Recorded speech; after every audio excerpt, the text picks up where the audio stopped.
মস্মিতা বৰ্মন আজি আপোনালোক সকলোকে আমাৰ শ্ৰেণীকোঠালৈ আমন্ত্ৰণ জনাইছোঁ। আজি আমাৰ শ্ৰেণীকোঠাটো হ'ল ব্লক 4, যিটো আমি বহুদিনৰ পৰা আমি কণ্টিনিউ কৰি আছোঁ আৰু ইউনিট আছিলে আমাৰ 15। তো ইউনিটটো হ'ল আমাৰ 16 সাইকোলজিকেল থিয়ৰিজ টু আণ্ডাৰষ্টেণ্ড এডুকেশ্যন। তো ইয়াতে আমি স্পেচিয়েলি আমি সাইকোলজিকেল থিয়ৰিজবিলাকৰ বিষয়ে আমি আলোচনা কৰিছিলোঁ যে কেনেকৈ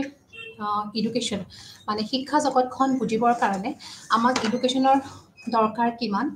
বা আমাৰ শিক্ষা জগতখন বুজিবৰ কাৰণে যে আমাৰ সাইকোলজিকেল থিয়ৰিজবোৰ কিমান গুৰুত্বপূৰ্ণ তাৰ ওপৰতহে বিশেষকৈ আমি ডিছকাছ কৰি আছিলোঁ। তো যিবোৰ আমাৰ সাইকোলজিকেল থিয়ৰিজ আছিল, আমাৰ বিহেভিয়ৰিজিম আছিলে, তাৰপিছত আমাৰ কগনিটিভ ডেভেলপমেণ্ট আছিলে আৰু নেক্সটটো আছিলে আমাৰ কনষ্ট্ৰাকটিভিজিম। আৰু যিহেতু আমি কগনিটিভিজিমৰ ওপৰত বিশেষকৈ ডিছকাছ কৰি আছিলোঁ, তো যে জ্ঞানবাদৰ থিয়ৰিবিলাকে কেনেকৈ আমাক শিক্ষা জগতখন বুজিবলৈ সহায় কৰিছে বা কগনিটিভিজিমৰ থ্ৰুদি জ্ঞানবাদৰ থ্ৰুদি আমি কেনেকৈ শিশুসকলে কেনেকৈনো বুজে সেইখিনি আমি বুজি পাওঁ। যে যিহেতু আমি বিহেভিয়ৰিজিম অলৰেডি আমি আচৰণবাদটো অলৰেডি আমি শেষ কৰিছোঁ, তো আমি নেক্সট আমি আহি আছিলোঁ জ্ঞানবাদৰ ওপৰত, কগনিটিভিজিমৰ ওপৰত। তো কগনিটিভিজিম বুলি ক'লে আমাৰ বিশেষকৈ যিটো আমি জ্ঞানবাদ বুলি কওঁ, যিটো আমাৰ ৰিলেটেড টু মেণ্টেল এবিলিটি, যে আমি আমাৰ মানসিক অৱস্থাৰ ওপৰত ভিত্তি কৰি আমি কেনেকৈ শিকোঁ তাৰ ওপৰত এই তত্ত্ববোৰ দিয়া হৈছিলে। বা আমাক মানসিক অৱস্থাৰ ওপৰত ভিত্তি কৰি আমাক যেতিয়া শিক্ষকসকলে শিকায়, তেতিয়া আমি বহুত দূৰলৈ সম্ভৱ হওঁ আমি শিক্ষাখিনি গ্ৰহণ কৰিবৰ কাৰণে বা আমি গ্ৰাস্পিং কৰিবৰ কাৰণে। তো সেইকাৰণে আমাৰ কোৱা হয় যে শিক্ষা জগতত যিবোৰ আমাৰ সাইকোলজিকেল থিয়ৰিজ আছে, সেই থিয়ৰিজবিলাকে আমাক সাংঘাতিকভাৱে সহায় কৰি আছে। নহ'লে কি হ'ব, আমাৰ গোটেই শিক্ষাৰ ক্ষেত্ৰখনে আমাৰ এনেই যাব। তো ইয়াতে আমি প্ৰথমতে আমি গগনছৰ হিয়াৰাৰ্কি থিয়ৰি অফ লাৰ্ণিং পঢ়িলোঁ। তাৰপিছত আমি আছুবেলৰ থিয়ৰিখিনি পঢ়িছিলোঁ যে মিনিংফুল লাৰ্ণিং কেনেকৈ হয়, আমাৰ অৰ্থপূৰ্ণ শিক্ষণ কেনেকৈ হয়, বা শিশুসকলৰ বিষয়ে শিশুসকলেনো কেনেকৈ শিকে তাৰ বিষয়ে আছুবেলেনো কিখিনি কথা কৈছিল, সেই গোটেইখিনি বস্তু আমি মিনিংফুল লাৰ্ণিঙত আমি পাই আহিছোঁ, য'ত মানে ডেভিড পি আছুবেলে সেইখিনি কথা ডিছকাছ কৰিছিলে। তো আজি আমি নেক্সট আমি ব্ৰুনাৰ্ছৰ থিয়ৰিখিনি আমি ক'ম যে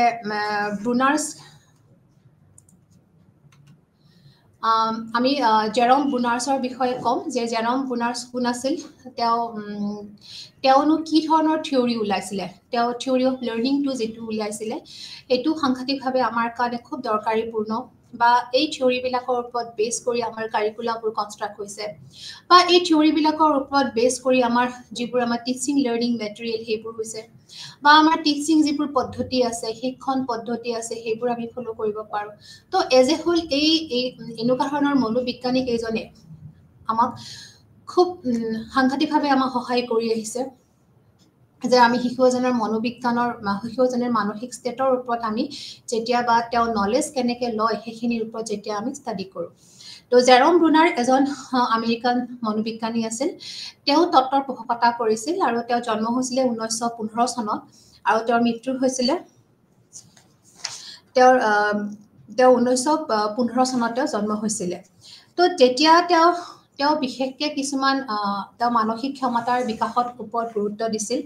কাৰণ তেওঁ বিশ্বাস কৰিছিল যে শিশুসকলে তাৰ চাৰিওফালে থকা পৃথিৱীখনৰ লগত যিটো সক্ৰিয় যিখিনি অভিজ্ঞতা, আমাৰ যিটো কয় ডিৰেক্ট এক্সপিৰিয়েঞ্চ, তাৰ পৰাহে শিশুসকলে জ্ঞান গঠন কৰে বুলি কৈছিলে। তেওঁ কৈছিলে যে শিশুবিলাকে নলেজ কনষ্ট্ৰাক্ট কৰে যেতিয়া শিশুসকলে ডিৰেক্টলি তাৰ ছাৰাউণ্ডিংছৰ লগত তেওঁলোকৰ এক্সপিৰিয়েঞ্চ হয়, তেওঁৰ চাৰিওফালত থকা পৃথিৱীখনৰ পৰা যিটো অভিজ্ঞতা পায়, সেই অভিজ্ঞতাটোৰ পৰাহে তেওঁ বিশেষকৈ কি কৰে, নলেজ গঠন কৰে বুলি তেওঁ বিশ্বাস কৰিছিল। আৰু সেই ভিত্তিতে তেওঁ বিশেষকৈ তেওঁ নিজে কেনেকৈ শিকিব সেইটোৰ ওপৰত গুৰুত্ব দিছিল, যে শিশুসকলে যেতিয়া শিকিব সেইটো তেওঁলোকৰ কমপ্লিটলি মানসিক অৱস্থাৰ ওপৰত, তেওঁলোকৰ নিজা কিমানখিনি ডেভেলপ হৈছিল কাৰণ তেওঁ কৈছে যে সকলো শিশুৱে একে সমান ডেভেলপ নহয় তেওঁৰ যিটো কগনিটিভ মেচুৰিটি সেই মেচুৰিটিত সকলো শিশুৰে একে নহয় যেতিয়াই এজন শিশুৰ কগনিটিভ মেচুৰিটি আহে তেতিয়াই সেই শিশুজনে যিকোনো ধৰণৰ বিষয়বস্তু তেওঁ গ্ৰহণ কৰিবৰ কাৰণে তেওঁ যোগ্য হৈ পৰে তেওঁ কেপেবল হৈ পৰে তো এইটো হ'ল তেওঁৰ সাংঘাতিকভাৱে এটা ডাঙৰ প্ৰিন্সিপল তো তেওঁৰ যিটো নীতি সেই নীতিৰ ওপৰতে তেওঁৰ যিখিনি থিয়ৰিটো তেওঁ দিয়া হৈছিলে তো তেওঁ বিশেষকৈ কৈছিলে যে সংস্কৃতি আৰু ভাষাৰ ওপৰত তেওঁ গুৰুত্ব দিছিল the roll of culture and language এই দুটাৰ ওপৰত তেওঁ বিশেষকৈ গুৰুত্ব প্ৰদান কৰিছিল তেওঁ ফেচিলিটেট কৰিছিলে যে মানুহৰ ভাষাই মানুহৰ শিকাত সহায় কৰে বা আমাৰ যিটো সংস্কৃতি সেইটো আমাৰ শিকাত সহায় কৰে তো এইটো তেওঁৰ এটা সাংঘাতিকভাৱে তেওঁৰ এটা মতবাদ আছিলে আৰু তেওঁ এটা অনুমান কৰিছিল পষ্টুলেট কৰিছিল বা হাইপথেচিছ কৰিছিলে যে শিশুসকলে তিনিটা স্তৰত তেওঁলোকে শিকে তো তিনিটা স্তৰত তেওঁলোকে শিকে যিটো আমি পিছত আমি সেইটো ডিছকাছ কৰিম যে তেওঁ কৈছিল যে শিশুসকলে তিনিটা স্তৰত শিকে যিটো আৰু এই স্তৰবোৰ বয়সৰ ওপৰত নিৰ্ভৰ নকৰে বুলি তেওঁ কৈছিলে যিটো আমাৰ পিয়াজেটে কৈ থৈ গৈছিলে যে শিশুসকলে তেওঁলোকৰ লাৰ্ণিং তেওঁলোকৰ শিকন যিটো পদ্ধতি সেইটো তেওঁলোকৰ বয়সৰ ওপৰত নিৰ্ভৰ কৰে কাৰণ তেওঁ চাৰিটা স্তৰত শিশুসকলক ভগাই থৈ গৈছিল পিয়াজেটে আৰু তেওঁ কৈছিলে যে শিশুসকলে সেই বয়সতহে সেই বস্তুখিনি আয়ত্ত কৰে তাৰ আগতো শিশুৱে আয়ত্ত নকৰিব বা তাৰ পিছতো শিশুৱে আয়ত্ত নকৰে বুলি তেওঁ কৈছিলে সেইটো আছিলে পিয়াজেটৰ থিয়ৰি কিন্তু ব্ৰুনাৰে সেই থিয়ৰিৰ বিৰোধিতা কৰিছিল আৰু তেওঁ কৈছিল যে শিশুসকলে হয় তিনিটা স্তৰৰ মাজেৰে শিশুসকলে জ্ঞান লাভ কৰিব প্ৰথমটো হৈছিলে ইনেক্টিভ নেক্সটটো হৈছিলে আইকনিক আৰু ৩ নম্বৰটো হৈছিলে চিম্বলিক কিন্তু এই গোটেইকেইটা ষ্টেজ কিন্তু শিশুসকলৰ বয়সৰ ওপৰত নিৰ্ভৰ নকৰে বুলি কৈছে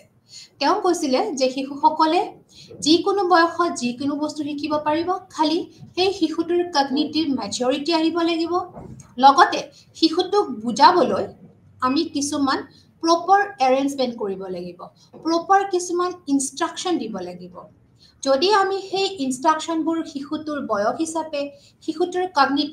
কগনিটিভ ষ্টেজ হিচাপে আমি যদি দিব পাৰোঁ তেতিয়াহ'লে নিশ্চয় সেই শিশুটোই যিকোনো বিষয়বস্তু সি গ্ৰহণ কৰিব পাৰিব বা তেওঁ সেই বিষয়বস্তুখিনি তেওঁ ফিউচাৰত এপ্লাইও কৰিব পাৰিব তো এইটো আছিলে জেৰম ব্ৰুনাৰৰ তেওঁৰ মতবাদ বা তেওঁৰ যিখিনি থিংকিং আৰু পিয়াজেটে যেতিয়া কৈছিলে যে শিশুসকলক যিকোনো বস্তু এটা শিকাবৰ কাৰণে বা শিশুসকলক শিকিবৰ কাৰণে শিশুসকলক আমি তৈয়াৰ কৰিব লাগে বা শিশুসকলে নিজে প্ৰিপেয়াৰ হ'ব লাগিব যে বস্তুটো শিকাৰ আগতে শিশুসকলে প্ৰিপেয়াৰ হ'ব লাগিব বা শিক্ষকসকলে শিশুসকলক প্ৰিপেয়াৰ কৰাব লাগিব কিন্তু এই গোটেইখিনি বস্তুৰ তেওঁ বিৰোধিতা কৰিছে ব্ৰুনাৰে কৈছিলে শিশুৰ নিজৰ কগনিটিভ ষ্টেটৰ ওপৰত তেওঁ গোটেইখিনি বস্তু শিকে সেয়েহে শিশুক কোনো ধৰণৰ আমি টেনশ্যন ল'ব নালাগে আমি কোনো ধৰণৰ আমি চিন্তা কৰিব নালাগে শিশুৱে নিজৰ যিখিনি বস্তু তাৰ নিজৰ মেণ্টেল এবিলিটিৰ ওপৰত তেওঁ গ্ৰহণ কৰিব আৰু তেওঁ যেতিয়া তেওঁৰ সেই এবিলিটিটো আহিব তেতিয়া আমি শিক্ষকসকল সজাগ হৈ কিনে তেওঁক নিশ্চয়কৈ সেই ষ্টেজলৈ আমি আগবঢ়াই নিব লাগিব এইটো কাৰণে আমি কেতিয়াবা আমি বহুত সময়ত দেখোঁ যে শিশুসকলে বহুত সৰু কালতে বহুত ডাঙৰ বহুত টান কিছুমান ডিফিকাল্টি লেভেলৰ কিছুমান নলেজ তেওঁলোকে গেইন কৰি লয় বা তেওঁলোকে কনষ্ট্ৰাক্ট কৰিব পাৰে কিন্তু তেওঁলোকে সেইখিনি সময়ত তেওঁলোকক এটা উচিত গাইডেন্সৰ কিন্তু সাংঘাতিক দৰকাৰ হ'ব সেইটো কাৰণে কৈছে যে শিশুসকলে যদি কেতিয়াবা কঠিন বস্তু বা নজনা বস্তু জানিব বিচাৰে তেতিয়াহ'লে আমি এনেকৈ কোৱাটো উচিতে নহয় যে এইখিনি বয়সত এইখিনি কথা নিশিকে ঠিক আছে ইমান ডিফিকাল্টি লেভেলত নিশিকাই কিনে তেওঁৰ প্ৰপাৰ এজ অনুসৰি তেওঁৰ মেণ্টেল এবিলিটি তেওঁৰ মেণ্টেল ষ্টেট হিচাপে শিশুজনক এজন যদি শিক্ষকে সেই অলপ ওপৰ লেভেলৰ নলেজখিনি দিব পাৰে তেতিয়াহ'লে শিশুজন সাংঘাতিকভাৱে উপকৃত হ'ব আৰু সেইখিনি হৈছে সেইটোৱে কৈছে সেইকাৰণে কৈছে ব্ৰুনাৰে সেইটোৱে কৈছে ব্ৰুনাৰৰ যিটো থিয়ৰি আছিলে সেইটো আছিলে থিয়ৰি অফ ইনষ্ট্ৰাকশ্যন তেওঁ ইনষ্ট্ৰাকশ্যনৰ ওপৰত বিশ্বাস কৰিছিল যে শিশুসকলটো সৰু তেওঁলোকৰ বিভিন্ন ধৰণৰ পৰিৱেশৰ পৰা আহে তেওঁলোকৰ মেণ্টেল ষ্টেট বেলেগ তেওঁলোকৰ এনভাইৰনমেণ্টটো বেলেগ তেওঁলোকৰ ছাৰাউণ্ডিংছটো বেলেগ বা তেওঁলোকৰ মেণ্টেল ষ্টেটটো সেই হিচাপে গঠন হৈ আহিছে তো সেইখিনি শিশুক আমি জানিবলৈ তেওঁলোকক বুজিবলৈ আমি নিশ্চয়কৈ আমাৰ ইনষ্ট্ৰাকশ্যন পদ্ধতিৰ ওপৰতহে আমি গুৰুত্ব দিব লাগিব তো এটাই কৈছে যে instruction proper instruction at proper time আৰু প্ৰপাৰ এৰেঞ্জমেণ্ট যিটো পৰিৱেশত তেওঁক শিশুটোক যিখিনি সময়ত শিকোৱা হ'ব এটা প্ৰপাৰ এৰেঞ্জমেণ্ট লাগিব এইটো কাৰণে তেওঁৰ থিয়ৰিটো হৈছিলে থিয়ৰি অফ ইনষ্ট্ৰাকশ্যন তেওঁ শিক্ষাৰ্থীসকলক প্ৰতিক্ৰিয়াশীল জীৱ হিচাপে ব্যৱহাৰ কৰিছিল তেওঁ সিহঁতক এক্টিভ লাৰ্ণাৰ হিচাপে তেওঁলোকক কৈছিল আৰু যিয়ে সক্ৰিয়ভাৱে লক্ষ্যত উপনীত হ'বলৈ শিক্ষণ তথ্য নিৰ্বাচন গঠন আৰু স্থানান্তৰ কৰে এই কৈছে যে তেওঁলোকে শিশুসকল হ'ল এক্টিভ লাৰ্ণাৰ আৰু তেওঁলোকে নিজৰ লক্ষ্যত উপনীত হ'বলৈ তেওঁলোকৰ যিখিনি লাৰ্ণিং ইনফৰমেশ্যন আছে সেইবোৰ ধুনীয়াকৈ তেওঁলোকে নিৰ্বাচন কৰে সেইবোৰ তেওঁলোকে গঠন কৰে আৰু সেইবোৰ তেওঁলোকে ট্ৰান্সফাৰ কৰে টু দিয়াৰ ডিজায়াৰ নলেজ তো এজ এ হ'ল তেওঁ শিশু শিক্ষাৰ্থীসকলক এটা উচ্চ স্থানত ৰাখিছে বা শিশুসকলক এটা এক্টিভ পজিশ্যনত ৰাখিছে আৰু এই এক্টিভ পজিশ্যনত ৰখাৰ কাৰণে শিশুবিলাকে নিজে সকলো বস্তু তেওঁলোকে কনষ্ট্ৰাক্ট কৰিব পাৰিছে তেওঁলোকে নিজে নলেজ কনষ্ট্ৰাক্ট কৰিব পাৰিছে আৰু যেতিয়া এজন শিশুৱে নিজে নলেজ কনষ্ট্ৰাক্ট কৰিব পাৰে তেতিয়া সেই শিশুই তেওঁৰ যিখিনি প্ৰব্লেম ছলভিং স্কিল বা তেওঁৰ যিখিনি থিংকিং স্কিল সেইখিনি বহুত ওপৰৰ স্তৰলৈ আগবাঢ়ি যায় কাৰণ শিশুৰ যেতিয়া নিজে নলেজ লৈ নিজে গঠন কৰিব পাৰে তেওঁ যেতিয়া যিকোনো লেভেলত তেওঁ ষ্টাডি লেভেলত যেতিয়া নলেজ কনষ্ট্ৰাক্ট কৰিব পাৰিছে তো তেওঁ সেইখিনি বস্তু তেওঁৰ ফিউচাৰত ইন ফিউচাৰ তেওঁ যিকোনো ধৰণৰ প্ৰব্লেম সমস্যা সমাধান যিটো আমাৰ স্কিল আছে সেই স্কিলত তেওঁ উপনীত হ'ব তো ব্ৰুনাৰে এই সকলোখিনি তেওঁৰ মতে শিশু এজন কৈছে যে এক্টিভ প্ৰব্লেম ছলভাৰ স্কিল শিশুৰ আছে তেওঁ এক্টিভ বা শিশু এজন টোটেলি তেওঁৰ এটা ইণ্টেলিজেণ্ট থিংকিং কোৱালিটি আছে তো শিশুসকলে এই গোটেইখিনি বস্তু খালি তেওঁ ইউজ কৰিব লাগে এটা প্ৰপাৰ ইনষ্ট্ৰাকশ্যন পালে চ' ব্ৰুনাৰে শিক্ষাৰ্থীক সমস্যা সমাধানকাৰী বুলি বৰ্ণনা কৰিছিল তেওঁৰ মতে শিক্ষাৰ লক্ষ্য জ্ঞানমূলক হ'ব লাগে আৰু শিক্ষণৰ বিষয়বস্তু অনুসন্ধান আৰু আৱিষ্কাৰৰ জৰিয়তে সমস্যা সমাধানৰ দক্ষতা বিকাশ কৰিব লাগে তেওঁ কৈছিলে যে আমাৰ যিটো এডুকেশ্যনৰ এইম সেই এইমটো আমাৰ জ্ঞানমূলক হ'ব লাগে জ্ঞান বঢ়োৱা হ'ব লাগে ইয়াতে নলেজ গেইনিং হ'ব লাগে ইয়াতে কোনো ধৰণৰ আমাৰ কোনো ধৰণৰ বেলেগ ধৰণৰ ইয়াতে এইম হ'ব নালাগে আমাৰ জাষ্ট নলেজ গেইন হ'ব লাগে আৰু শিক্ষণৰ যিবোৰ বিষয়বস্তু সেইবোৰ ইনকুৱাৰী আৰু ডিস্কভাৰী মেথডৰ জৰিয়তে আমাৰ সমস্যা সমাধান যিটো আমাৰ দক্ষতা যিটো আমাৰ স্কিল সেইটো বিকাশ কৰিব লাগে তো এইমাত্ৰ ছেইম কথাই কোৱা হৈছিলে যে ব্ৰুনাৰৰ থিয়ৰিটো সেইটোৱে যে তেওঁ প্ৰব্লেম ছলভিং স্কিলটো ডেভেলপ কৰিবৰ কাৰণেহে তেওঁ সকলোকে তেওঁৰ থিয়ৰিবিলাকত তেওঁ বিশেষভাৱে তেওঁ উল্লেখ কৰি গৈছে বা তেওঁ এমফাচাইজ কৰি গৈছিলে যে মানুহৰ যিটো শিশুসকলৰ যিটো সমস্যা সমাধান দক্ষতা সেইটো বিকাশ কৰিব লাগে তো সেইটো বিকাশ কৰিবৰ কাৰণে আমাৰ বিষয়বস্তুবোৰ ইনকুৱাৰী বা ডিস্কভাৰী প্ৰচেছ যিবোৰ আছে সেইবোৰ ব্যৱহাৰ কৰি শিশুসকলৰ নিশ্চয়কৈ তেওঁলোকৰ প্ৰব্লেম ছলভিং স্কিলটো বিকাশ কৰিব পাৰে আৰু তেওঁৰ আৰু এটা লক্ষ্য আছিল যে শিশুসকলক অট'নমাছ লাৰ্ণিং বনোৱা তো অট'নমাছ লাৰ্ণিং বুলি ক'লে আমি জানি যে যিটোক আমি কম লাৰ্ণিং টু লাৰ্ণ শিকিবলৈ শিকা তো তেওঁৰ খুব ডাঙৰ এইটো তেওঁৰ মতবাদ আছিলে বা তেওঁৰ বিলিফ আছিলে যে আমাৰ এডুকেশ্যনৰ যিটো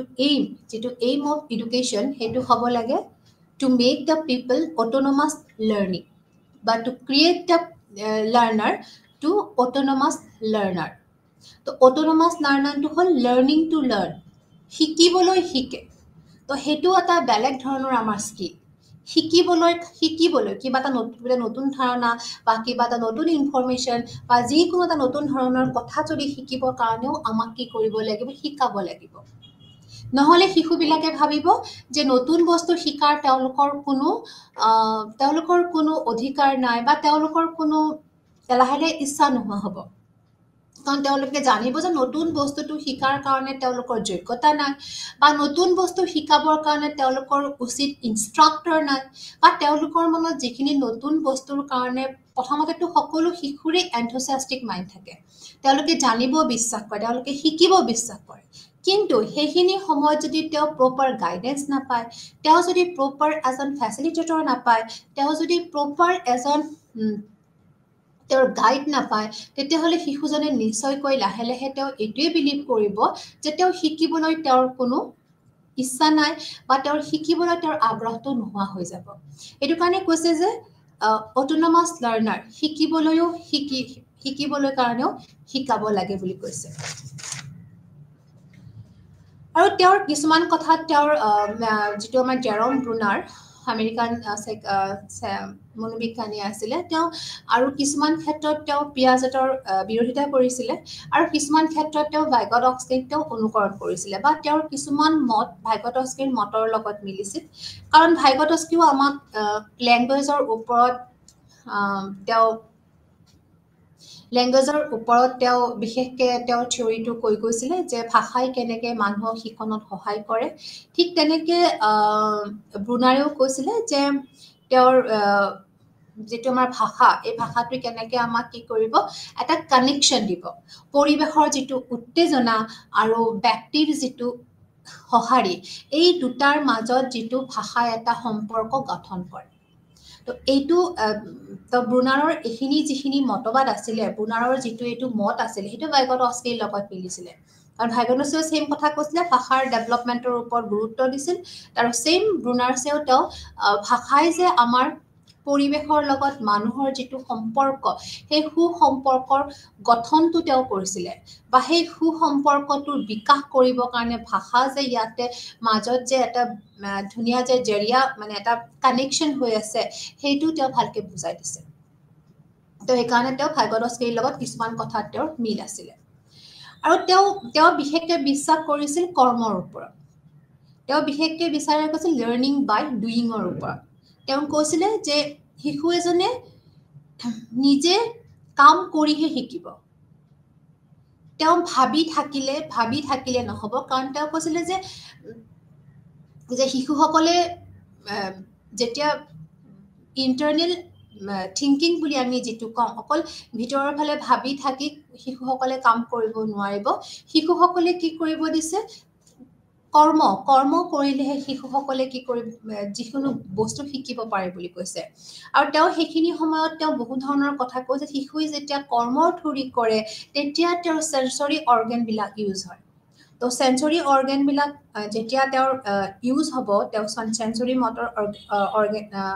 অৰ্গেনিজমবিলাক যেতিয়া ইউজ হ'ব তাৰ থ্ৰুদি তেওঁ শিকিব এইটো কাৰণে কৈছিলে যে শিশুৱে কৰ্মৰ ওপৰত বিশেষকৈ তেওঁ গুৰুত্ব দিছিল আৰু তেওঁ কৰ্মত বিশ্বাস কৰিছিল কাৰণেই চাগে তেওঁ কৈছিলে যে শিশুসকলে সৰু বয়সতে খুব কম এজতে তেওঁ যিকোনো বস্তু শিকিব পাৰে যদিহে সেই শিশুটোৰ নিৰ্দেশনাসমূহ সংগঠিত হয় যদিহে তাৰ ইনষ্ট্ৰাকশ্যনবোৰ খুব ধুনীয়াকৈ অৰ্গেনাইজড হয় অৰ্ডাৰ্ড হয় তেতিয়াহ'লে শিশুজনক সৰু অৱস্থাতে যিকোনো বস্তু আমি শিকাব পাৰোঁ বুলি কৈছে যে যিকোনো প্ৰপাৰ ৱে যিকোনো ধৰণৰ কথাৰে বা যিকোনো ধৰণৰ প্ৰপাৰ নিৰ্দেশনাৰে সংগঠিত নিৰ্দেশনা কিন্তু অৰ্গেনাইজড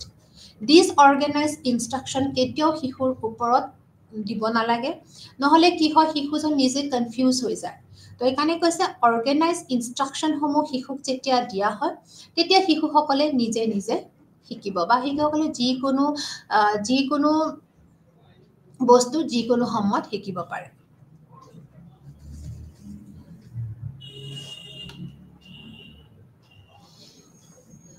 তো তো এতিয়া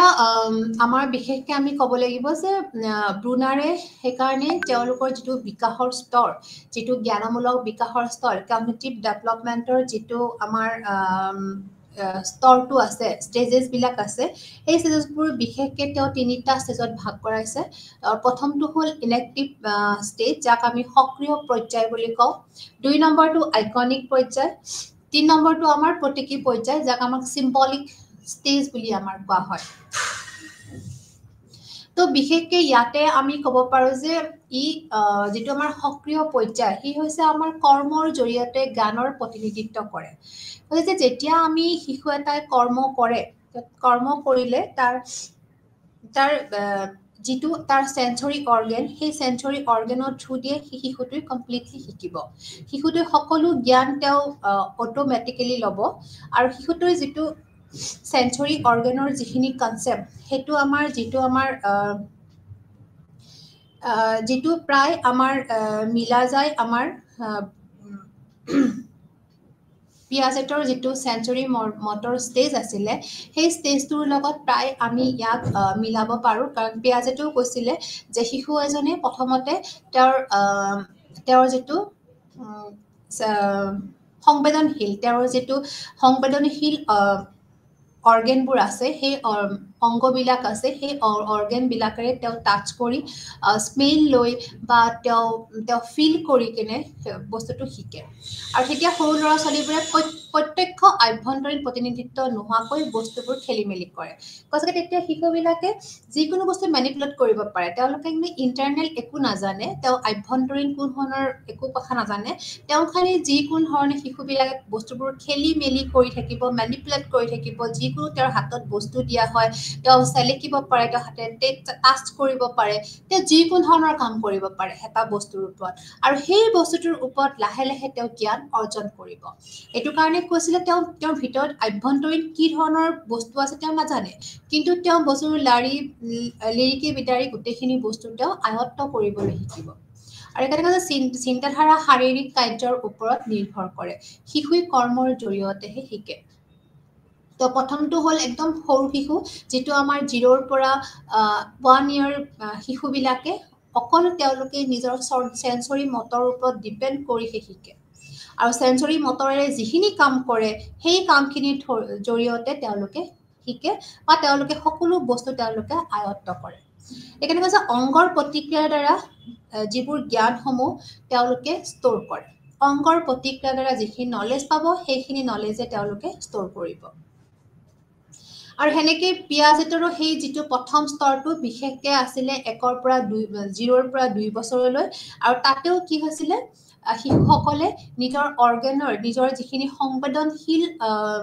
অংগ আছে, সেই অংগখিনিৰ জৰিয়তেহে তেওঁলোকে জ্ঞান অৰ্জন কৰিব পাৰিছিলে। আৰু শাৰীৰিক ক্ৰিয়াৰ ওপৰত চিন্তাধাৰা নিৰ্ভৰ কৰে বুলি কৈছে, আৰু শিশুই চিন্তাধাৰাৰ বাহিৰে কৰ্মৰ ধাৰাহে শিকে। তো কৈছে যে 0ৰ পৰা আমাৰ 2 বছৰ, প্ৰায় 2 বছৰ বয়সলৈকে শিশুৱে কোনো ধৰণৰ চিন্তাধাৰাৰে বস্তু নিশিকে। তেওঁলোকে কোনো ধৰণৰ এটা এবষ্ট্ৰেক্ট থিংকিং এটা তেওঁলোকে ল'ব নোৱাৰে, বিমূৰ্ত কিবা কোনো ধৰণৰ ধাৰণা তেওঁ ল'ব নোৱাৰে। তেওঁ ডিৰেক্টলি তেওঁৰ বিশেষকৈ যিটো তেওঁৰ চেঞ্চৰি অৰ্গেন, তেওঁৰ বিশেষকৈ ফাৰ্ষ্ট আমি যদি ক'ব খোজোঁ যে শিশুসকলে প্ৰথম যেতিয়া পৃথিৱীত তেওঁ আহে, তেতিয়া তেওঁৰ প্ৰথম অৰ্গেনটো হ'ল তেওঁৰ টাংখন, তেওঁৰ টেষ্টিং, তেওঁৰ জিভাখন। তেওঁ জিভাখনেৰে গোটেই পৃথিৱীখন বুজিবলৈ ইচ্ছা কৰে, তেওঁ শিকিবলৈ ইচ্ছা কৰে। এইটো কাৰণে শিশুৰ হাতত যেতিয়া আমি যিকোনো ধৰণৰ বস্তু দিওঁ, তো তেওঁ প্ৰথমতে সেইটো বস্তু চেলেকিব, টেষ্ট ল'ব, আৰু লাহে লাহে তেওঁ সেই বস্তুটোৰ ওপৰত তেওঁ নলেজ গেইন কৰিব।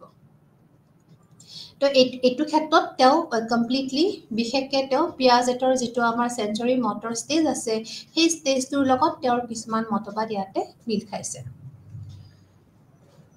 আৰু তেওঁ কি কৰে,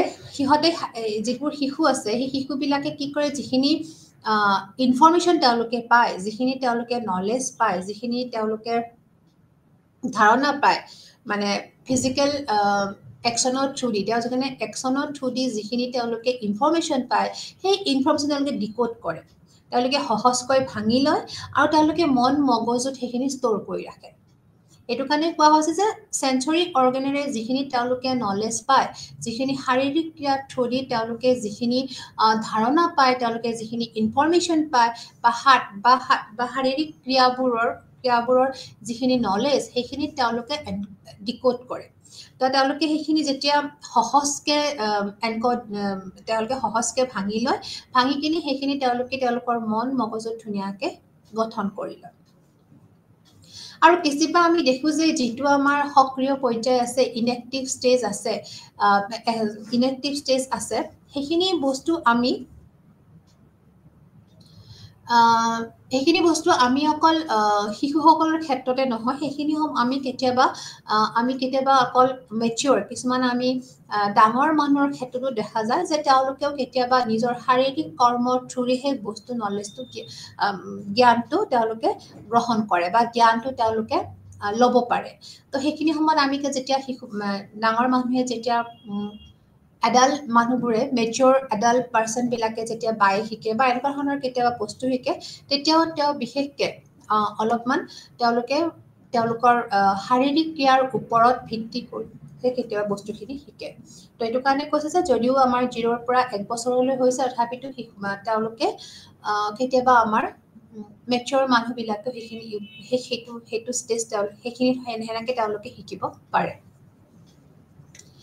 নেক্সট আছে আমাৰ আইকনিক পৰ্যায়, যিটো আমাৰ 1ৰ পৰা 6 বছৰ বয়সৰ শিশুলৈ হয়। এই পৰ্যায়ত শিশুৱে বিশেষকৈ বাহ্যিক বস্তুক দৃষ্টিগতভাৱে প্ৰতিনিধিত্ব কৰে। তো এইখিনি সময়ত শিশুবিলাকক আমি কিছুমান চিম্বল দিয়া যায়। শিশুসকলক কিছুমান ভিজুৱেল চিম্বল, ভিজুৱেল কিছুমান ডায়েগ্ৰাম বা শিশুসকলক কিছুমান ভিজুৱেল ডায়েগ্ৰাম দিয়া হয় বা তেওঁলোকক কিছুমান মৌখিক তথ্য প্ৰদান কৰাৰ সময়ত ছবিৰ দৰে দৃশ্যমান ছবি উপস্থাপন কৰা হয়।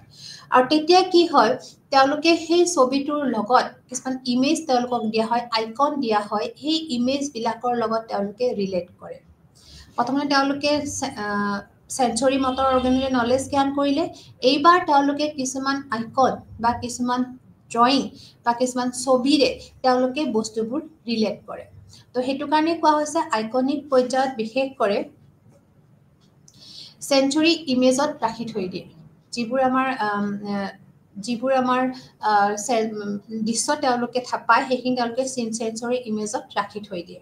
আৰু নতুন বিষয়বস্তু এটা শিকাবৰ সময়ত শিশু এটাক কি কৰা হয়, কিছুমান চিত্ৰ বা কিছুমান মৌখিক কথাৰ বৰ্ণনাৰ দ্বাৰা তেওঁলোকক শিকাবলৈ সহজ হৈ পৰে। তো বিশেষকৈ আমি যিটো আমাৰ আইকনিক পৰ্যায় আছে, ইয়াতে আমি এইটোৱে ক'ব বিচাৰোঁ যে নতুন কেতিয়াবা যদি কিবা ধৰণৰ তেওঁলোকক জ্ঞান দিব লগা হয়, নতুন কিবা এটা বিষয়বস্তু শিকাব লগা হয়, তেতিয়া সেই শিশুসকলক বিশেষকৈ আমাৰ কিছুমান পাৰ্টিকুলাৰ কিছুমান ড্ৰয়িং, চিত্ৰ বা কিছুমান তেওঁলোকক মৌখিক কিছুমান তথ্য প্ৰদান কৰা হয়, যাৰ সহায়ত শিশুসকলে সেই নতুন বস্তুটো খুব সুন্দৰকৈ গ্ৰহণ কৰি ল'ব। কাৰণ তেওঁলোকে অলৰেডি সেঞ্চৰী অৰ্গেনেৰে সেই নলেজখিনি পাই গৈছে। তো নেক্সটত তেওঁলোকক যেতিয়া আমি ছবি বা কিছুমান মৌখিক কিছুমান অৰেল ইনফৰমেশ্যন দিয়া হয়, অৰেল ইনফৰমেশ্যনৰ দ্বাৰা তেওঁলোকক শিকাত সহায় কৰা হয়। আৰু নেক্সট আমাৰ লাষ্টটো আছিলে আমাৰ প্ৰতীকী পৰ্যায়, যাক আমাক চিম্বলিক ষ্টেজ বুলি কোৱা হয়। এইটো বিশেষকৈ 6 বা 7 বছৰৰ পিছত এই ষ্টেজটো আমাৰ বিশেষকৈ আমাৰ এক্টিভ হৈ পৰে বা এই ষ্টেজটো উপকৃত হয় বা এইখিনি সময়ত শিশুসকলে এইটো আমাৰ লাষ্ট ষ্টেজ, মানে according to Jerome Bruner, this is the last stage, symbolic stage, কৈছে যে ইয়াতে কিন্তু শিশুই গোটেইখিনি বস্তু শিকি লয়। তেওঁ ইয়াতে তেওঁৰ যিখিনি ভাষাৰ ৰূপত, তেওঁৰ লেংগুৱেজৰ ৰূপত তেওঁ গোটেইখিনি তথ্য আহৰণ কৰি লয়, গোটেইখিনি তথ্য তেওঁ সংগ্ৰহ কৰি লয়। আৰু জ্ঞানবোৰ মূলতঃ তেওঁ কিছুমান শব্দ, কিছুমান গাণিতিক চিহ্ন, মেথমেটিকেল চিম্বল বা কেতিয়াবা মিউজিকৰ দ্বাৰাও তেওঁ কি কৰে, মিউজিক হিচাপেও কিছুমান চিহ্ন ব্যৱহাৰ কৰি তেওঁ সকলোখিনি নলেজ তেওঁ কি কৰে, সাঁচি ৰাখে বা নলেজখিনি তেওঁ গেইন কৰে, নলেজবোৰ তেওঁ আয়ত্ত কৰে। এইটো কাৰণে কৈছে যে এই ষ্টেজটো আমাৰ হয় শেষত বিকাশ হয় এইটো, আৰু এই স্তৰত ভাষা, গাণিতিক চিহ্ন বা অন্য চিহ্ন পদ্ধতিত জ্ঞানসমূহ কি কৰা হয়, সাঁচি ৰখা হয় বা জ্ঞানবোৰ ষ্ট'ৰ কৰা হয়। আৰু তেওঁৰ মতে কৈছে যে তেওঁৰ মতে কৈছে যে পিয়াজেতে যেতিয়া 16-17 বছৰৰ পিছত যিটো আমাৰ কমপ্লিটলি এটা আমাৰ পিয়াজৰ থিয়ৰী আছিলে, যিটো আমাৰ আছিলে কি কনক্ৰিট অপাৰেশ্যনেল ষ্টেজ, আৰু সেই কনক্ৰিট অপাৰেশ্যনেল ষ্টেজত শিশুসকলে যিখিনি কাম কৰিব পাৰে সেই কামখিনি এজন শিশুই তেওঁৰ মতে ব্ৰুনাৰৰ মতে 6 বা 7 বছৰৰ পিছতো কৰিব পাৰে। তো এই দুটা বস্তু কনফ্লিক্ট হৈ আছে, কাৰণ পিয়াজেতে কৈছিলে যে এইটো কমপ্লিটলি আমাৰ 14 বছৰৰ পিছৰ শিশুসকলে কৰিব পাৰে, যাক তেওঁ নাম দিছিলে কনক্ৰিট অপাৰেশ্যনেল ষ্টেজ, য'ত তেওঁ কৈছিলে যে শিশুসকলে যিকোনো ধৰণৰ কঠিন কাম তেওঁলোকে তেওঁলোকে যিকোনো ধৰণৰ কঠিন কাম তেওঁলোকে কৰিব পাৰিব, বা যিকোনো ধৰণৰ প্ৰজেক্ট বা তেওঁলোকে কাম কৰিব পাৰে। কিন্তু সেইখিনি বস্তু ব্ৰুনাৰৰ মতে কৈছে তেওঁ 6 বা 7 বছৰৰ পিছতো কৰিব পাৰিব। আৰু এইটো কাৰণে এই দুটা বস্তু অলপমান আমাৰ ডিফাৰেঞ্চ হৈ থাকে।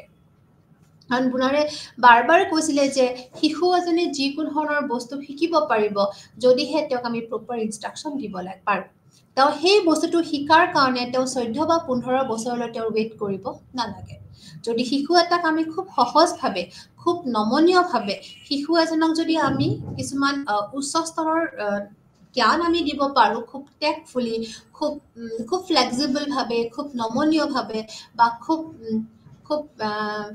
অৰ্গেনাইজ ৰূপত ইনষ্ট্ৰাক্ট কৰিব পাৰোঁ, তেতিয়াহ'লে সেই শিশুজনে আৰামত শিকি ল'ব। সেইটো কাৰণে তেওঁ কৈছে যে পিয়াজে 14 বছৰৰ পিছত শিকা কথাখিনি তেওঁৰ মতে শিশু এজনে 6 বা 7 বছৰৰ পিছতে শিকিব পাৰে। আৰু এই চিহ্নবোৰ খুব নমনীয় হয়, সেয়ে এইবোৰ মেনিপুলেট কৰা বা কনষ্ট্ৰাক্ট কৰা বা সেইবোৰ ক্লাছিফাই কৰাৰ কাৰণে ক্লাছিফাই কৰিব পাৰি। আৰু যেতিয়া কি হয়, যিটো বস্তু তেওঁলোকৰ প্ৰথম স্তৰ আছিলে, যে তেওঁলোকৰ শাৰীৰিক ক্ৰিয়া বা যিবোৰ দৃশ্য আছিলে, তেওঁলোকৰ যিবোৰ ড্ৰয়িং আছিল, সেইবোৰতো কেতিয়াও কি কৰিব নোৱাৰে,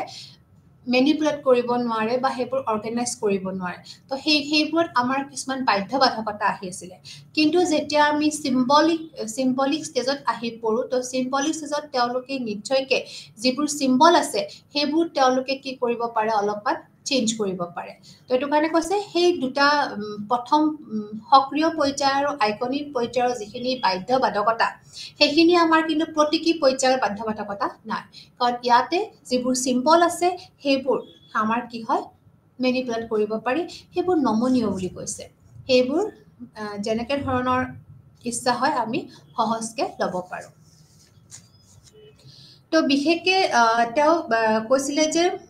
যিখিনি আমাৰ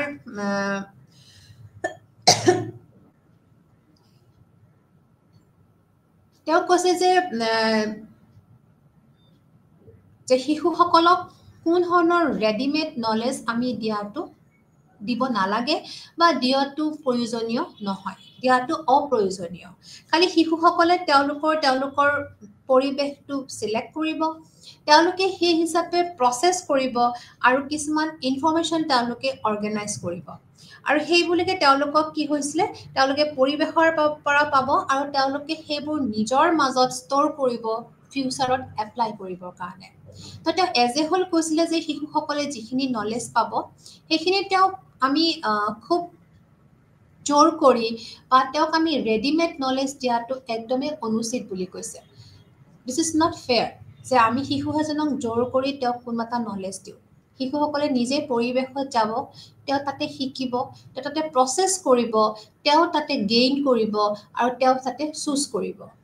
আৰু চুজ কৰাৰ পিছত তেওঁ সেইখিনি ইনফৰমেশ্যন তেওঁ পৰিৱেশৰ পৰাই পাব। আৰু যেতিয়া তেওঁ শিশু এটাই পৰিৱেশৰ পৰা অট'মেটিক যিকোনো ধৰণৰ ধাৰণা পাব, তেতিয়া সেই শিশুৱে সেই ধাৰণাখিনি তেওঁৰ ইন ফিউচাৰ ভৱিষ্যতে যিকোনো জেগাত তেওঁ এপ্লাই কৰিবৰ কাৰণে তেওঁ কেতিয়াও কুণ্ঠাবোধ নকৰে। আৰু যিটোৰ ফলত কি হয়, শিশু এজনে সমস্যা সমাধান যিটো দক্ষতা আছে, সেই দক্ষতাটো তেওঁ অট'মেটিক তেওঁ কি কৰে, গ্ৰ' কৰে, বা অট'মেটিক তেওঁ কি কৰিব, সেইটো আয়ত্ত কৰিব।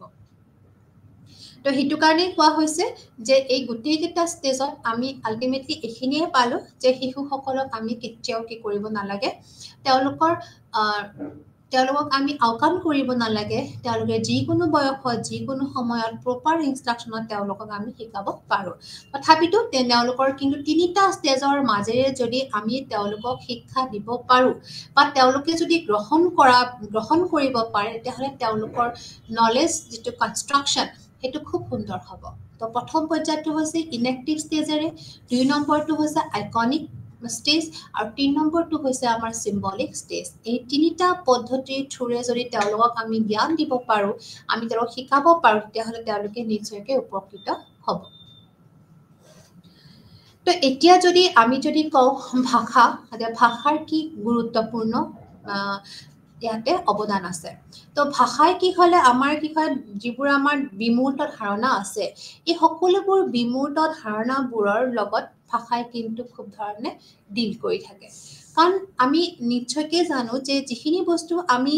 মূৰ্ত বস্তু সেই মূৰ্ত বস্তুবোৰ আমি চালোঁ আমি টাচ কৰিব পাৰোঁ আমি ফিল কৰিব পাৰোঁ কিন্তু যিবোৰ আমাৰ বিমূৰ্ত ধাৰণা আছে যিবোৰ আমাৰ এবষ্ট্ৰেক্ট নলেজ আছে সেইবোৰ মই প্ৰকাশ কেনেকৈ কৰিম মই ৰিপ্ৰেজেণ্ট কেনেকৈ কৰিম তো মোৰ ৰিপ্ৰেজেণ্ট কৰাৰ এটাই ৱে সেইটো হৈছে মোৰ লেংগুৱেজ এইটো কাৰণে কৈছে যে ভাষা কেনেকুৱা এটা কানেকশ্যন যি কি কৰিব মোক প্ৰকাশখিনি মোৰ ৰিপ্ৰেজেণ্ট কৰিব পাৰিবৰ কাৰণে সহায় কৰিব মোৰ প্ৰকাশ ভংগী ভাষা হৈছে মোৰ কাৰণে প্ৰকাশ ভংগী সেইটোৱে কাৰণে ব্ৰুনাৰে খুব বেছিকৈ ইয়াতে গুৰুত্বপূৰ্ণ দিছিল ভাষাৰ বিকাশৰ ওপৰত তেওঁ গুৰুত্ব দিছিল তেওঁ এইকাৰণে কৈছিল যে ভাষাৰ ব্যৱহাৰে ধাৰণাবোৰ বিকাশৰ ক্ষেত্ৰত আৰু প্ৰকাশ কৰাৰ ক্ষেত্ৰত সহায় কৰে আৰু ইফাল সিফাল ধাৰণাবোৰৰ বাধ্যবাধকতাৰ পৰা আঁতৰাই দিয়ে কাৰণ আমি যদি কওঁ যে আমি যেতিয়া যিকোনো এটা ধাৰণা যদি আমি প্ৰপাৰ ৱেত আমি প্ৰপাৰ ৰিপ্ৰেজেণ্ট কৰিব পাৰোঁ প্ৰপাৰলি যদি তাক আমি প্ৰডিউচ কৰিব পাৰোঁ তেতিয়াহ'লে সেই ধাৰণাটো সুন্দৰকৈ সকলোৰে মাজত বিয়পিব কিন্তু যেতিয়া সেই ধাৰণাটো ইফাল সিফাল হয় মানে যদি খেলি মেলি হয় তেতিয়াহ'লে কি হয় আমাৰ যদি প্ৰকাশত যদি খেলি মেলি হয় কিন্তু গোটেই ধাৰণাটোৱে এটা বেলেগ দিশে গতি কৰিব এইটো কাৰণে কৈছে ভাষাৰ বিকাশৰ ওপৰত গুৰুত্ব দিব লৈছে যাতে প্ৰপাৰলি সেই কথাখিনি সেই ধাৰণাবোৰ কি হয় প্ৰকাশ কৰিব পাৰে নহ'লে কৈছে খেলি মেলি হয় যদি কথাখিনি প্ৰপাৰলি ক'বই নোৱাৰে তেতিয়াহ'লে কি হয় আণ্ডাৰষ্টেণ্ডিং কোৱালিটিটো কমি যায় যোনে কথাখিনি শুনিব তেওঁৰ যিখিনি আণ্ডাৰষ্টেণ্ডিং তেওঁৰ যিটো বুজাবুজি ক্ষমতা সেই বুজাবুজি ক্ষমতাটো নোহোৱা হৈ যাব এইটো কাৰণে তেওঁ স্পেচিয়েলি তেওঁ গুৰুত্ব দিছে ভাষাৰ বিকাশৰ ক্ষেত্ৰত আৰু তেওঁ ব্ৰুনাৰে এইটো কথা কৈছিলে যে শিশুসকলে জন্মৰ পৰাই শিশুসকলে আমাৰ যিবোৰ মেচিয়ৰ পাৰ্চন আছে তেওঁলোকৰ দৰে সমানে শিশুসকল ইণ্টেলিজেণ্ট বুলি কৈছে যে শিশুসকলৰ যিটো থিংকিং কোৱালিটি সেইটো ঠিক আমাৰ মেচিয়ৰ মানুহবিলাকৰ সমানে তেওঁলোকৰ কি আছে সেইটো ইণ্টেলিজেণ্ট খুব বুদ্ধিয়ক তেওঁলোকৰ চিন্তাধাৰা শক্তিটো খুব বুদ্ধিয়ক আৰু লগতে তেওঁলোকে সমস্যা সমাধান কৰিবৰ কাৰণে সক্ৰিয় তেওঁলোকে যিকোনো সমস্যা সমাধান কৰিবৰ কাৰণে তেওঁলোকে এক্টিভ পাৰ্ট লয় বুলি তেওঁ কৈছে বা তেওঁৰ ভাৱ হৈছে যে শিশুসকল জন্মৰ পৰাই এক্টিভ সব ফালৰ পৰা তেওঁলোকে চিন্তাধাৰাৰ পৰা এক্টিভ তেওঁলোকে প্ৰব্লেম সলভিং কৰাৰ ফলত এক্টিভ কৈছে কি এজ এ হোল শিশুজন এক্টিভ লাৰ্ণাৰ খালি তেওঁ চেনেলাইজ কৰাটোহে এজন শিক্ষকৰ দায়িত্ব প্ৰপাৰ ইনষ্ট্ৰাকশ্যন দিয়াটো শিক্ষকসকলৰ দায়িত্ব তো নেক্সট আছে আমাৰ শৈক্ষিক প্ৰভাৱ তো ইয়াতে শৈক্ষিক প্ৰভাৱ বুলি ক'লে আমি যদি এডুকেশ্যনেল ইমপ্লিকেশ্যনৰ কথা আমি কওঁ তো ইয়াতে ব্ৰুনাৰে বিশেষকৈ দিছিলে যে স্প্ৰেছ দিছিলে ৰেডিনেছ অফ লাৰ্ণাৰৰ ওপৰত তো ৰেডিনেছ অফ লাৰ্ণাৰৰ ওপৰত তেওঁ গুৰুত্ব দিছিলে তেওঁ কৈছিলে শিক্ষাৰ্থীৰ প্ৰস্তুতিৰ ওপৰত তেওঁ গুৰুত্ব দিছিলে যে শিক্ষাৰ্থী এজনক আমি কেনেকৈ প্ৰস্তুত কৰিব লাগে তেওঁক আমি কেনেকৈ তৈয়াৰ কৰিব লাগে তাৰ ওপৰত খুব ভালকৈ তেওঁ গুৰুত্ব দিছিল যাক আমি কওঁ ৰেডিনেছ অফ লাৰ্ণাৰ তো বিশেষকৈ ব্ৰুনাৰে দুটা ক্ষেত্ৰত খুব গুৰুত্বপূৰ্ণ দিছিল এটা হৈছিল ৰেডিনেছ অফ তিনিটা ক্ষেত্ৰত বিশেষকৈ তেওঁ কৈছিলে এটা হৈছে ৰেডিনেছ অফ লাৰ্ণাৰ 2 নম্বৰটো হৈছিলে স্পাইৰেল কাৰিকুলামৰ ওপৰত তেওঁ গুৰুত্ব দিছিলে আৰু 3 নম্বৰটো হৈছিলে ডিস্কভাৰী লাৰ্ণিং এই তিনিটা ক্ষেত্ৰত বুনাৰৰ যিটো থিয়ৰী আছিলে থিয়ৰী অফ লাৰ্ণিং ই গুৰুত্ব পাইছে তেওঁ কৈছে যে শিশু এজনক যেতিয়া শিশুসকলক আমি প্ৰস্তুত কৰিব লাগে তেওঁক আমি গুৰুত্ব দিব লাগে তেওঁৰ প্ৰস্তুতিৰ ওপৰত আমি গুৰুত্ব দিব লাগে খালি তেওঁক যিকোনো ধৰণৰ টান টান টপিকবোৰ ডিফিকাল্টি লেভেলৰ টপিকবোৰ তেওঁলৈ আমি দিব নালাগে তেওঁ বুজি নাপালেও তেওঁৰ বয়স হৈছে তেওঁৰ শিকিবৰ সময় হৈছে এই বুলি আমি শিকাব নালাগে তো এইটো খুব ভুল কনসেপ্ট কৈছে যে এখন স্কুলৰ বেছিভাগ সময় হেনেকৈ যায় কৈছে এখন বিদ্যালয়ৰ বেছিভাগ ভ্যালুয়েবল টাইম বা শিশু এজনৰ তেওঁৰ যিটো চাইল্ডহুড পিৰিয়ডৰ শিশু কালৰ সবতছে ইম্পৰ্টেন্ট টাইমখিনি আমাৰ হেনেকৈ ওয়েষ্ট হয় বুলি কৈছে যে শিশুসকলক যিকোনো টপিক যিকোনো বিষয় বস্তু তেওঁ শিকিবৰ কাৰণে লগা হৈছে বা তেওঁৰ সিলেবাছত আছে বুলি আমি জোৰ জবৰদস্তি কৰি টানি ধৰি আমি শিকাব নালাগে বুলি কৈছে তেওঁ কৈছে যে যেতিয়া আমাৰ শিশুসকলক যেতিয়া তেওঁলোকে নিজে বুজি পাব পৰা অৱস্থা হয় বিষয়বস্তুসকলক শিশুক বুজাবলৈ কঠিন বা শিক্ষকে বুজাব পৰা নাই আৰু সেই বিষয়বোৰ তেতিয়াহে বুজাব লাগে যেতিয়া শিশুটোই সেই যোগ্য জ্ঞানবোৰ পাবৰ কাৰণে তেওঁ পৰিণত হৈ উঠে যেতিয়া শিশুবিলাক quite mature হৈ উঠে কগনিটিভলি তেওঁ যেতিয়া mature হৈ উঠে তেতিয়াহে শিশুসকলক আমি শিকাব লাগে কাৰণ আমিতো সদায় কওঁ ন মানে বিদ্যালয়ত যোৱাৰ লগে লগে শিশুবিলাকে এইখিনি সিলেবাস শিকিব এইটো কাৰিকুলাম তেওঁলোকৰ আছে সেই কাৰিকুলামত ধৰি শিশুসকলক বয়স আছে আমাৰ শ্ৰেণী কোঠা আছে আমাৰ শ্ৰেণীবোৰ ভাগ কৰা হৈছে আমাৰ একদম ক্লাছ 1ৰ পৰা ক্লাছ 10 ক্লাছ 12 লৈ আৰু প্ৰতিটো ষ্টেজত তেওঁলোকক কি হয় শিকাবৰ কাৰণে কিছুমান আমাৰ প্ৰসেস আছে গুটেইখিনি আছে তথাপিতো কেতিয়াবা কিছুমান শিশুই কিন্তু আমাৰ বুজিব নোৱাৰে তেওঁলোকে কিছুমান বিষয় বস্তু খুব বেছি টান পায় বা তেওঁলোকে সেই বস্তুবোৰ ইমান কঠিন পায় তেওঁলোকে বুজিব খুব তেওঁলোকে কষ্ট পায় তাৰোপৰি শিক্ষকজনেও তেওঁক বুজাবলৈ খুব কঠিন পায় তথাপিতো কিন্তু শিক্ষকজনে তেওঁক বহুত সেইখিনি বস্তু শিকাবলৈ যত্ন কৰে কিন্তু হেতু কৈছে সেইখিনি কৰাত শিশুসকল বেছিকে অপ্ৰস্তুত হৈ আহি শিকিবৰ কাৰণে এটোসকলে শিশুসকলক কি কয় তেওঁলোকৰ যেতিয়া মেন্টাল এবিলিটি টু মেচ্যুৰ হ'ব কগনিটিভ মেচুৰিটি আহিব তেতিয়া সেই শিশুবিলাকক শিকাব লাগে বা শিশুসকলক সেই কগনিটিভ মেচুৰিটি আনালৈকে শিশুসকলক কিছু ধৰণৰ ইনষ্ট্ৰাকচন দিব লাগে তো তেতিয়া শিশুসকলে নিজে সেই কথাখিনি শিকিব তো এটোৱে হৈছে ব্ৰুনাৰৰ theory of readiness to learner theory readiness of learner এজনক ৰেডি কৰাৰ কাৰণে যিটো থিয়ৰী সেইটোৱে হৈছে এইখিনি যে তেওঁলোকক জোৰ জবৰদস্তি কৰি কোনো ধৰণৰ বিষয়বস্তু তেওঁলোকক বুজাব নালাগে কাৰণ এনি বিদ্যালয়ৰ টাইমবোৰ গৈ আছে বুলি কৈছে নেক্সট কৈছে যে শিকিবলৈ প্ৰেৰণা দিয়া প্ৰসংগ আৰু অভিজ্ঞতাসমূহৰ ওপৰত গুৰুত্ব দিব লাগে যে কৈছে যে শিকিবলৈ প্ৰেৰণা দিয়া কৈছে যিখিনি বস্তুৱে আমাক প্ৰেৰণা দিয়ে সেইখিনি বা যিখিনি অভিজ্ঞতাৰ দ্বাৰা তেওঁ প্ৰেৰণা পায় সেইখিনি বস্তু শিকোৱাতহে গুৰুত্ব দিব দিছে আৰু তেওঁ কৈছে যে শিক্ষাৰ্থীৰ স্বভাৱ আৰু প্ৰৱণতাৰ ওপৰত লক্ষ্য ৰাখিব লাগে শিক্ষণত গাঁথনিৰ ভূমিকা আৰু কেনেদৰে হ'ব পাৰে শিক্ষকে মনোনিৱেশ কৰিব লাগে বুলি কৈছে যে শিক্ষণৰ যিখিনি কনষ্ট্ৰাকচন অফ লাৰ্নিং যিখিনি হ'ব লাগে বা নলেজ বা লাৰ্নিং বা যিখিনি বস্তু শিক্ষণত যিখিনি কনষ্ট্ৰাকচন হ'ব লাগে সেইখিনি বস্তু কেনেদৰে হ'ব লাগে সেইটো শিক্ষকে খুব সুন্দৰকে সেইটো কি কৰিব লাগে মনোনিৱেশ কৰিব দিছে শিক্ষকে সেইখিনি অবজাৰ্ভ কৰিব লাগে বা তেওঁ সেইখিনি বস্তু খুব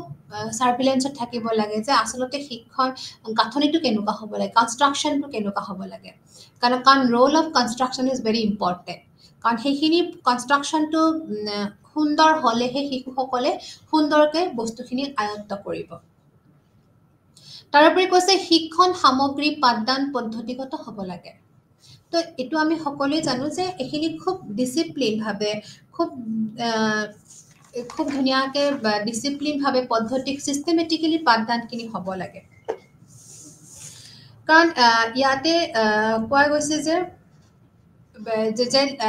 লাৰ্ণাৰৰ মেইন গ'লটোৱে হৈছে যে তেওঁলোকে শিকিবৰ কাৰণে তেওঁলোকক ইচ্ছা থাকিব লাগিব কাৰণ শিকিবলৈ ইচ্ছা থাকিলেহে শিশুসকলে শিকিব যদিহে সেই শিশুজনে শিকিবলৈ ইচ্ছা নাথাকে তেতিয়াহ'লে শিশু শিকাত একো ধৰণৰ লাভ নাই কিন্তু এই যে শিকিবলৈ ইচ্ছা স্কিলটো সেইটো কিন্তু শিক্ষকে তেওঁৰ কিছুমান টেকনিক তেওঁ প্ৰপাৰ ইনষ্ট্ৰাকশ্যন দি কিনে সেই শিশু এজনক শিকাব পাৰিব লাগিব কাৰণ বহু ক্ষেত্ৰত আমি দেখোঁ যে বহুবোৰ বিদ্যালয়তে বহু শিশুই যদিও আগতে তেওঁলোকে যিকোনো ধৰণৰ বিষয়বস্তু গণিত হওক ইংলিছ হওক যিবোৰ আমাৰ এতিয়া খুব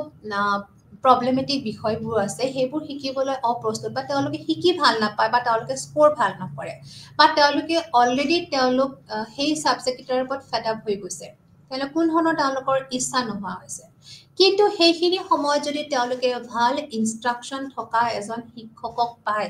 বা শিক্ষকৰ যদি কাৰণ কয় যে শিক্ষকজনে তেওঁক যদি প্ৰপাৰ ইনষ্ট্ৰাক্ট কৰে প্ৰপাৰ যদি ৱেত শিশুজনক যদি আগবঢ়াই নিব পাৰে তেওঁ যিকোনো সময়তে সেই সকলোবোৰ বস্তু আয়ত্ত কৰিবলৈ প্ৰস্তুত হৈ যায়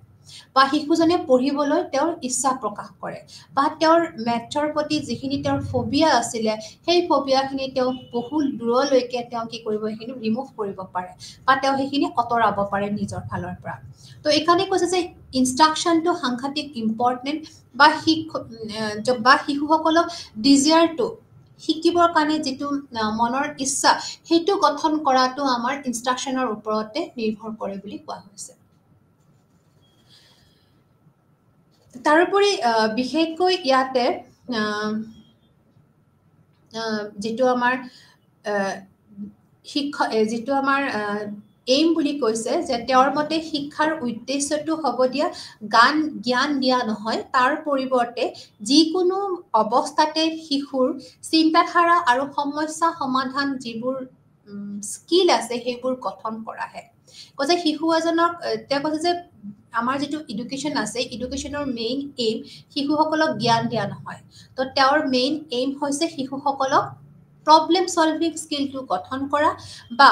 তেওঁৰ শিশুসকলৰ চিন্তাধাৰা গঠন কৰা এই দুটাহে তেওঁৰ শিক্ষাৰ এইম হ'ব লাগে তেওঁৰ মতে একৰ্ডিং টু ব্ৰুনাৰৰ মতে কৈছে যে আমি শিশুসকলক জ্ঞান দিয়াই নহয় যে যিকোনো অৱস্থাত সমস্যা সমাধান কৰা দক্ষতা বা আমাৰ চিন্তাধাৰাৰ যিটো দক্ষতা সেই দুটা দক্ষতাৰ ওপৰতহে গুৰুত্ব দিব কৈছে তো নেক্সট আমি কোৱা যায় যে এতিয়াই কৈছিলোঁ যে আমি তেওঁৰ যিটো স্পাইৰেল কাৰিকুলামৰ ওপৰত তেওঁৰ যিটো বিশ্বাস আছিল তেওঁ খুব বিশেষকৈ স্পাইৰেল কাৰিকুলামৰ ওপৰত গুৰুত্ব আৰোপ কৰিছিলে কাৰণ তেওঁ কৈছিলে যে ধাৰণাবোৰ প্ৰথমে সহজভাৱে শিকোৱা হয় যে তেওঁ ক্লাছত শ্ৰেণীকোঠাত ধাৰণাবোৰ সহজভাৱে শিকাব দিছে আৰু পিছলৈ বহুত কঠিন স্তৰত ইয়াক পুনৰাই চেষ্টা কৰা হয় বুলি কৈছে স্পাইৰেল কাৰিকুলামটোৱে হৈছে কি প্ৰথমতে যিকোনো ডিফিকাল্ট লেভেলৰ যিকোনো কঠিন বস্তু খুব সহজভাৱে শিকাব লাগে আৰু প্ৰতিটো শ্ৰেণীত সেই ডিফিকাল্ট লেভেলৰ যিখিনি বিষয়বস্তু আছে সেই বস্তুখিনি ৰিপিট কৰিব লাগে সেইকাৰণে আমাৰ কাৰিকুলামখনতো কি থাকে আমি যদি যেনেকুৱা ধৰণৰ আমি কাৰিকুলাম নাচাওঁ কিয় সেইখন আমাৰ ছায়েন্স হওক মেথছ হওক ইংলিছ হওক আমাৰ কি হয় বস্তুটো ৰিপিটেশ্যন কৰি থাকে ৰিপিটেশ্যন কৰিলে কি হয় শিশুবিলাকৰ এটা এই ধাৰণাবিলাক কি হয় এটা শৈক্ষিক অভিজ্ঞতাৰ পৰা পুনৰ যেতিয়া আমি ৰিপিট কৰা হয় ৰিভিউ কৰা হয় তেতিয়া তেওঁৰ মাজত এটা বৌদ্ধিক বিকাশৰ গঠন হয় তেওঁৰ এটা ইণ্টেলেকচুৱেল এটা পাৱাৰৰ এটা ডেভেলপ হয় আৰু তেতিয়া কি হয় শিশুবিলাকে কিছুমান অত্যাধুনিক জ্ঞানমূলক কৌশল তেওঁলোকে আয়ত্ত কৰে আৰু এই জ্ঞানমূলক কৌশল যেতিয়া আয়ত্ত কৰিব তেতিয়া তেওঁৰ কি হয় সকলো বস্তু তেওঁ বুজিবলৈ তেওঁৰ কাৰণে সহজ হৈ উঠে আৰু খুব কৌশলতাপূৰ্ণভাৱে তেওঁ সেইটো শিকি লয় সেইটো কাৰণে কৈছে যে ব্ৰুনাৰে বিশেষকৈ স্পাইৰেল কাৰিকুলামৰ ওপৰত গুৰুত্ব দিছে তেওঁ স্পাইৰেল কাৰিকুলাম মানে হ'ল প্ৰতিটো শ্ৰেণীতে সেই বিষয় বস্তুটো প্ৰথমতে সহজৰ পৰা জটিল ৰূপত যাব বা তেওঁ সকলো বস্তু যিখিনি আমি আমাৰ এডুকেশ্যনৰ আমাৰ সাইকোলজি যিকেইটা আমাৰ নীতি আছে সেই নীতিকেইটা যদি তেওঁ অনুকৰণ কৰি যায় তেতিয়াহ'লে কৈছে যে শিশু এজনে কৌশলগতভাৱে খুব কৌশলগতে ইণ্টেলেকচুৱেলভাৱে তেওঁ কি কৰিব, খুব দক্ষতাপূৰ্ণভাৱে শিশুসকলে সেই কঠিন বস্তুখিনি গম নোপোৱাকৈ শিকিব। তো এইটো হৈছে আমাৰ স্পাইৰেল কাৰিকুলাম, যিটো আমাক কয় যে সৰ্পিল পাঠ্যক্ৰম, যিটো আমি ব্ৰুনাৰৰ এইটো মতবাদ আমি খুব সুন্দৰকৈ আমি বুজি পাওঁ যে ব্ৰুনাৰে ইয়াৰ ওপৰত গুৰুত্ব আৰোপ কৰিছিল, কাৰণ তেওঁ কৈছিলে যে প্ৰথমতে সহজভাৱে শিকাব লাগে আৰু পিছলৈ কঠিন স্তৰলৈ ইয়াক লাহে লাহে আগুৱাই নিব লাগে। আৰু অকল আগুৱাই নিওঁতে আমি ৰিভিউ কৰিব লাগিব, ৰিপিট কৰিব লাগিব প্ৰতিটো বস্তুৱে, যিটো আমি যিখিনি আমাৰ কঠিন বিষয়বস্তু আছে সেইখিনি ৰিপিট কৰি কৰি তেওঁলোকক সেইখিনি তেওঁলোকৰ মাজত বৌদ্ধিক বিকাশৰ গঠন কৰা হয়। আৰু কিছুমান অত্যাধুনিক জ্ঞানমূলক কৌশলৰ দৰকাৰ হয় তেতিয়া। আৰু তেতিয়া কি হয়, এনেকৈয়ে তেওঁলোকৰ যিটো বুজাবুজিৰ যিটো কৌশলতা সেইটো বৃদ্ধি হয়। তো তেওঁলোকৰ আণ্ডাৰষ্টেণ্ডিং যিটো কেপাবিলিটি সেইটো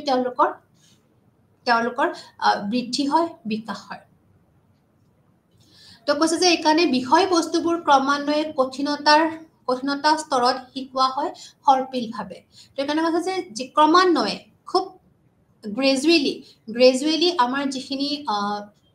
যিখিনি আমাৰ ডিফিকাল্ট লেভেলৰ আমাৰ নলেজ আছে সেইখিনি আমাৰ লাহে লাহে আমাৰ ক্ৰমান্বয়ে কি হয় শিকাব লাগে। কৈছে যে স্পাইৰেলভাৱে, সৰ্পিলভাৱে। আৰু এনেকৈ শিকাওঁতে শিশুই নিজে নিজে সমস্যা সমাধান কৰিব পৰা হৈ যায়। তো তেওঁ যিখিনি বিষয়বস্তু আছে, সেই বিষয়বস্তুৰ লগত ৰিলেটেড সকলো ধৰণৰ সমস্যা তেওঁ লাহে লাহে কি কৰিব পাৰে, তেওঁ এইখিনি ছল্ভ কৰিব পৰা হৈ যায়। তো এইটো হৈছে তেওঁ সেইকাৰণে কোৱা গৈছে তেওঁ তিনিটা ধৰণৰ। আৰু নেক্সট আছে তেওঁ ডিস্কভাৰী লাৰ্ণিং। তেওঁ বাৰে প্ৰতি কৈছে যে শিশু এজনক এনেকুৱা ধৰণৰ এটা পৰিৱেশ সৃষ্টি কৰিব লাগিব যাতে শিশুসকলে নিজে নিজে সকলোখিনি বস্তু তেওঁ উলিয়াব পাৰে। তেওঁক এটা চিটুৱেশ্যন দিব লাগিব, বাকী তেওঁ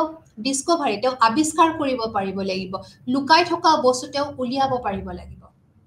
যিটো আমি ডিস্কভাৰী লাৰ্ণিং বুলি কওঁ, যিটো আমি অলৰেডি আমি চাইকলজি চেপ্টাৰ এইবোৰ পঢ়ি আহিছোঁ যে ডিস্কভাৰী লাৰ্ণিং কি, সৰ্পিল পাঠ্যক্ৰম কি, ৰেডিনেছ অফ লাৰ্ণিং কি, এই সকলোবোৰ বস্তু আমি পঢ়ি আহিছোঁ। তথাপি ব্ৰুনাৰে বিশেষকৈ এই তিনিটা বস্তুৰ ওপৰত তেওঁ এমফাচাইজ কৰিছিল, তেওঁ গুৰুত্ব দিছিল। এটা হ'ল তেওঁৰ ৰেডিনেছ অফ লাৰ্ণিং, এটা হ'ল তেওঁৰ স্পাইৰেল কাৰিকুলাম, আৰু নেক্সটটো হ'ল ডিস্কভাৰী লাৰ্ণিং। তেওঁ কৈছে শিশুসকলে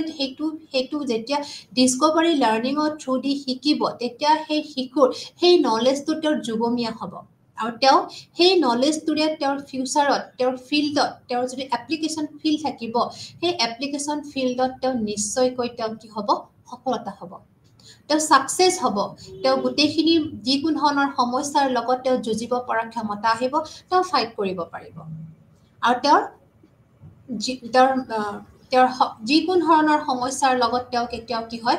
হাৰ মানিব লগা নহয়। তো এজেহল কৈছিলে যে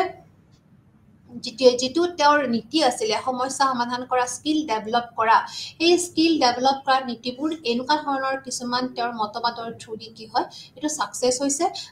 বা সকলো শিশুৱে কি হৈছে, নিজকে প্ৰস্তুত কৰিব পাৰিছে, নিজকে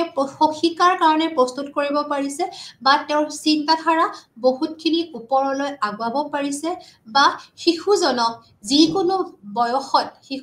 যিকোনো পৰ্যায়তে তেওঁক যিকোনো বিষয় শিকাব পৰা হৈ গৈছে। কাৰণ তেওঁক যদি উচিত কিছুমান ইনষ্ট্ৰাকশ্যন আমি ফ'ল' কৰোঁ, তেতিয়াহ'লে নিশ্চয়কৈ সেই শিশুজনে সকলো ধৰণৰ শিক্ষা তেওঁ গ্ৰহণ কৰিব পাৰিব। বা তাৰোপৰি কৈছে যে ব্ৰুনাৰৰ শৈক্ষিক প্ৰভাৱ বুলি ক'লে তেওঁ যিখিনি নীতি, তেওঁ সেই সকলোবোৰ নীতি, মনোবিজ্ঞানৰ চাইকলজি আমাৰ যিবোৰ প্ৰিন্সিপল আছে, সেই সকলোবোৰ প্ৰিন্সিপল তেওঁ ফ'ল' কৰিছে। তো আমি যদি ক'ব খোজোঁ যে শৈক্ষিক প্ৰভাৱ, তো ব্ৰুনাৰৰ যিখিনি থিয়ৰী আছে, থিয়ৰীখিনিয়ে আমাক সঁচাকৈ শিক্ষা জগতখনত বহুত সুন্দৰকৈ প্ৰভাৱ পেলাইছে। বা তেওঁৰ যিখিনি আমাৰ নীতি, সেই গোটেইখিনি নীতি আমাৰ পূৰণ কৰে, যেনেকৈ আমাৰ সহজৰ পৰা জটিল, মূৰ্তৰ পৰা বিমূৰ্ত, তো এনেকুৱা ধৰণৰ এনালাইচিছ টু চিন্থেচিছ, এনেকুৱা ধৰণৰ আমাৰ নীতি আছে, বেছিভাগ নীতিয়ে তেওঁ কি কৰিছে, এডপ্ট কৰিছে, বা এই নীতিখিনিৰ সহায়তে তেওঁ গোটেইখিনি তেওঁৰ তত্ত্ববিলাক তেওঁ অৱগত কৰিছিলে। তো এজ এ হ'ল আমি এইখিনিয়ে ক'ব পাৰোঁ যে ব্ৰুনাৰৰ যিখিনি তেওঁৰ যিখিনি ভাৱ শক্তি আছিল বা তেওঁৰ যিখিনি কথা আছিলে সেই গোটেইখিনি বস্তুৱে আমি শিক্ষা ক্ষেত্ৰত দৰকাৰ হয় আৰু শিক্ষা ক্ষেত্ৰত যেতিয়া তেওঁৰ যিখিনি মতবাদ আছিলে সেই মতবাদৰ থ্ৰু দি কেতিয়াবা তেওঁ পিয়াজৰ লগত তেওঁৰ মতবাদ মিলিছিল বা কিছুমান ক্ষেত্ৰত তেওঁ পিয়াজৰ লগত বিৰোধিতা কৰিছিলে বা কিছুমান সময়ত তেওঁৰ অছবলৰ যিখিনি লাৰ্ণিং থিয়ৰী আছিল তাৰ লগত তেওঁৰ মিল আছিলে কেতিয়াবা তেওঁ ভাইগডস্কিৰ যিটো আমাৰ লেংগুৱেজ ডেভেলপমেণ্ট তাৰ লগত তেওঁ ৰিলেট কৰিছিলে বা তেওঁৰ মতবাদবোৰ মিলিছিল তো এজ এ হ'ল তেওঁ বহুতখিনি কথাতেই গুৰুত্ব দিছিল প্ৰথম কথাটো হ'ল